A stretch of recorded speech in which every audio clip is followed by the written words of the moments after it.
Yo, what's up? Welcome to day 3 of OKB's PAX West 2019 discussions. Of course, I'm Blessing. This is Alex Vanakin. Alex, how you doing? I'm doing good. Doing good. Change of scenery, change of setting, because we always got to mix it up. You never know what you're going to get with us. We're here to talk about some more video games that we've been playing. It's our final day. We're wrapping up a few things, tying some knots, and playing some of the last games that we're going to get our hands on. Alex, what's the first game you played? So the first game I played today was a game called Quantum League. So Quantum League is it's gonna have multiple modes, but I played a 1v1 mode. It's okay. Do you remember the arcade game on Xbox Live, Monday Night Combat? Not at all, no. Okay, so think of like a sports setting. Everything is like pretty clear. The colors are really simple, and you're playing in like an arena. So it works for the theme of the game as well as just as a viewer. It's kind of they want it to be as easy to read as possible because the game itself is complicated. Interesting. So the game itself is called Quantum League. Mm-hmm. So I'm guessing time has to be involved somehow. And a league. And a league, yes. Okay. You're spot on. So Quantum League is a FPS game with time or everything. You're stuck in a time loop. So at the start of every round is only about 10 seconds long. And you have every round you are sending out a clone of yourself in a different timeline. Okay. And multiplayer? Multiplayer, yeah. Okay. Yeah. So I played 1v1. They're gonna bring 2v2 out soon. But yeah, so I played against Ian actually. Okay. So the first round I sent my guy out. The objective of the game is to stand on a middle platform in the middle of the arena, and if you are standing on that and alive at the end of the round, you get a point. Okay. Interesting. So, pretty simple, but then what's the gameplay like? Is it shooting? Is it like what's the is there combat? Oh yeah. Okay. It's shooting. So you start out every match. You can pick a weapon, so you can play sniper, pistol, really whatever, shotgun. And the idea is that every round you're sending a clone out. So let's say round 1, I send one of my guys. I'm playing as him, like I am playing the game. I'm running to the left. I get a kill. Next round, a clone of myself is going and doing that exact same action. Now I get to go and do another action as a second version of myself. So let's say, so we do that. Let's say we get to the third round. So I've got 2 people on the field, and so do they. Okay. But in the round before that, one of their guys shot my guy. Now, if I can use my third round to send out my third clone and take out the clone from their second round that was going to kill mine, then suddenly I have more people in the field. It's really hard to talk about, honestly, because it's really complicated. But just it is FPS with stuck in a time loop. So that sounds awesome. It was really good, and I think myself and Ian were blown away, and even the devs were talking about how this game is going to be hard to talk about. Yeah. It's because it is so complicated. But at one point in the demo, we had several. So no matter where you are, what you're doing, all of your actions are like locked in time. And so at one point we were like 6 rounds in, so I had 5 people on the field. And I had because it's saving your progress each time, right? Exactly. Yeah. So and at one point I had sniped, I shot a sniper at a spot, but I wasn't paying attention, and the subsequent round I accidentally ran into that bullet with my own guy. Okay. So the next round he said, go kill your sniper character, so that you can save your other character from the past timeline. Oh shoot! Yeah, that's wild. Yeah, that sounds awesome. Yeah, it is awesome when it clicks, for sure. Interesting. So cool. Is there any release information for that one? Or I think they said January 2020 they're aiming for. Okay. Right now there is like a beta on Steam that you can get access to, I believe. That's just like constantly running. So I really enjoyed it. It was called Quantum League. Quantum League. Yeah. Awesome. The first game I played is this game called No Straight Roads. Okay. Essentially, it's a rhythm action platformer. No, not platform. Rhythm action game. So essentially, it is the game takes place in a city where EDM has taken over. EDM controls the city, electronic dance music. The main characters you play as 2 characters, and both of them are rock musicians. That's their passion. Their passion is rock, and essentially this seems like a classic thing, like rock versus EDM. And that's like the tagline of the game is rock versus EDM, right? Okay. And so like you are essentially playing the main characters who are trying to bring rock back. because like rock is their passion, rock is what they love, right? In the society, and the fun thing is like, you know, since it's EDM, right? It's industrial. It is society. It's like a futuristic society, and everything is like from the top down. We're like, oh, we're bringing down the EDM. We are. EDM controls everything, right? And so since it's a rhythm action game, right, you play the game like pretty much any action game, right? You have your jump, you have your attack, you have your, I guess, basic action game mechanics. But the rhythm part comes into it because the enemies essentially attack on the rhythm to the music that is playing. So you're usually going to have either rock or EDM playing in the background. I played 2 portions of the game. I played a boss fight with DJ, I think Subatomic Supernova. Something along those lines. Yeah. No, the game is really stylish, really stylistic. And so like the art style, I don't really know what to compare it to. It's almost like a mixture of like Persona 5 mixed with I don't know, man, like Saturday morning cartoonish. That type of vibe. Really lighthearted, really colorful. Indie game made by a small team. 3D. Really cool. Let's see, what else? One of my big takeaways from No Straight Roads is the writing and the characters and the performances. So the writing is fun. The writing is funny. I think they do a really good job of building the world and building out this futuristic city.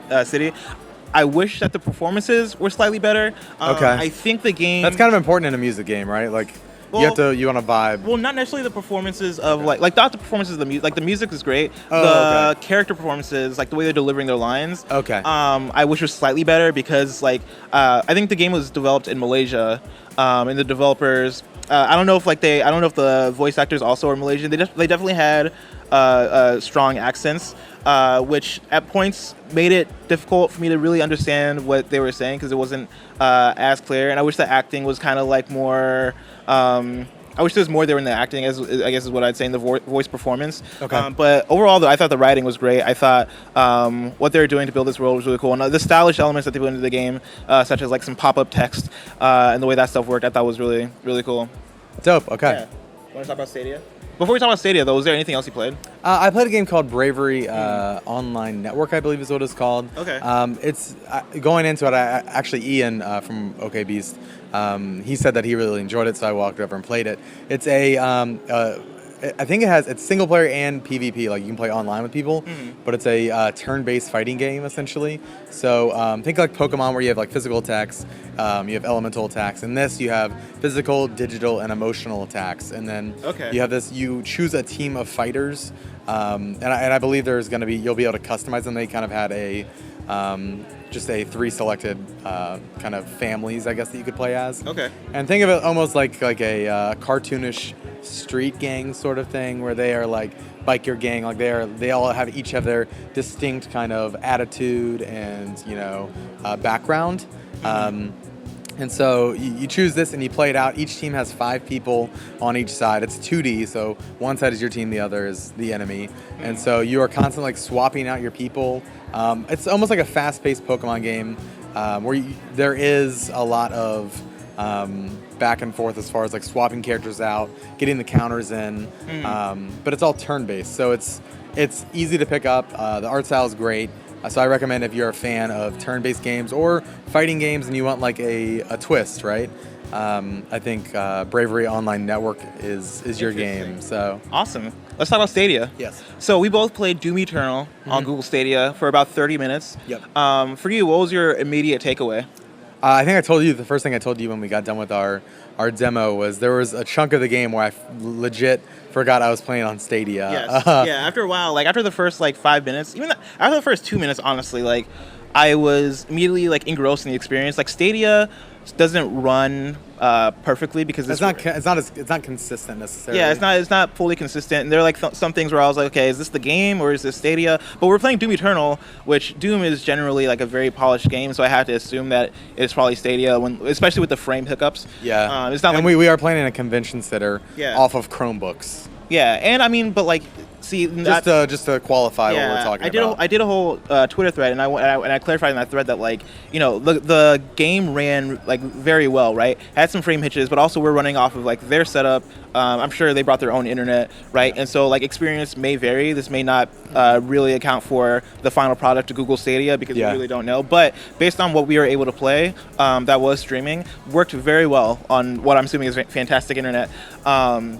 As far as Stadia, right? The controller is really cool. Felt good. It's a mixture. It's kind of I think you were saying it's a blend of kind of the DualShock and the Xbox One controller like, a bit. The Xbox One controller, I think, is the best controller like available. Yeah. The form factor, the way it feels to hold, the way the buttons feel, everything feels good. My only complaint about the Xbox controller is the D-pad. That is very clicky. Okay. But aside from that, I think the Xbox One controller is by far the best controller in the market. I really like the DualShock 4 because of the stick placement. I like the sticks being on the bottom. I know a lot of people disagree with that, but I guess for me, just growing up with PlayStation, that was always like my preferred way of playing. The Google Stadia has the stick placement that I like, but also I feel like the form factor and the way it feels, I think hits that Xbox One controller level of comfortability. The buttons feel right. The way it feels, dude, the analog sticks for some reason felt super great. The analog sticks The analog sticks felt sexy, and then the left triggers, the right and left triggers, I thought felt great. Everything about the form factor and the way it felt in my hand, I thought was perfect. Yeah, I mean, I'm probably not as down on it or as up with it as you are, but I mean, I enjoyed it. It was so like it wasn't a distraction, right? Like I think I probably prefer some other controllers more, but I think like for what it is, like it gets the job done, and I think it feels quality. Yeah, Doom Eternal, really awesome. Dude, the hook shotgun. Wait, so were you able to use the hook? I was never able to figure that out. Oh, so the left trigger. I was pressing that. Maybe I ran out of ammo. Oh yeah, there is. It's limited ammo. Okay, maybe that's what happened because I kept trying to use it because I kept getting stuck in certain situations because I didn't have my head wrapped around all the controls. Because they added a lot of stuff to this Doom game. They added a dash mechanic where you can do like a double dash. Not Mario Kart double dash, but so you can jump in the air, dash again, jump again because you have a double jump. Dude, the platforming elements in this game I think are really great. The way they encourage you to move around I think is really, There's actual really climbing. There's actual climbing. The movement in this game and the extra weapons and equipment they let you have in this game I think really enhance the experience. And so you get the dashes. You also get a flamethrower that if you use, your enemy will drop health.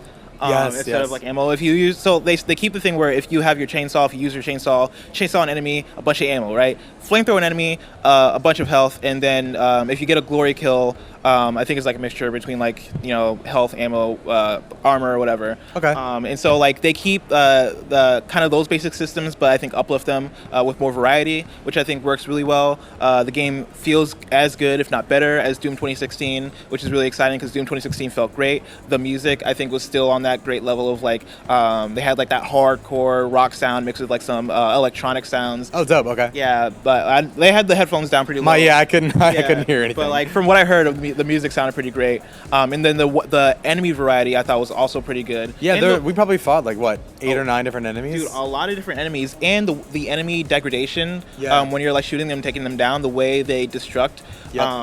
Gosh, I'm super ready for this. It felt really good. Like going into November when Doom Eternal comes out, I was excited for the game. I was honestly like I wasn't sure if I was going to pick it up there because of the slate of games coming out. You know, Death Stranding, Pokemon, dude, all of that. It's I think I have to play it now. 100% on my list, and it 100% like after playing this demo, it's become a priority. Yeah, after playing this demo, I'm like, man, I wonder how this is going to stack up to me against Resident Evil 2 as far as like great games this year, right? Yeah. Because I beat Resident Evil 2 and I was like, wow, this is a really incredible experience. Probably one of the best games I played this year. Doom Eternal, playing that, I was like, man, these. As far as like great games coming out this year, like it's gonna be a bloodbath. You know, figuring out like game of the year.